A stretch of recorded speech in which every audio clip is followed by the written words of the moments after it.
আপনার পাশ থেকে ওটা বড় বাইল আছে, তাও এটা অনেক বড়।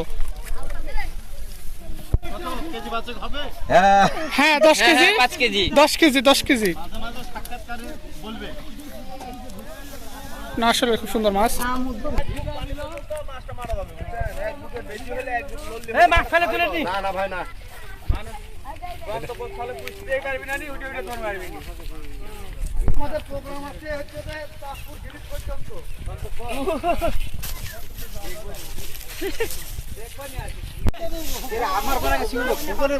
হয়তো আপনার পাশ থেকে ওটা বড় বাইল আছে, তাও এটা অনেক বড়। হ্যাঁ 10 কেজি, 5 কেজি। 10 KG, 10 KG. না আসলে খুব সুন্দর মাছ, কামড় ধরে বসে আছে। হ্যাঁ 10 কেজির কথা কও।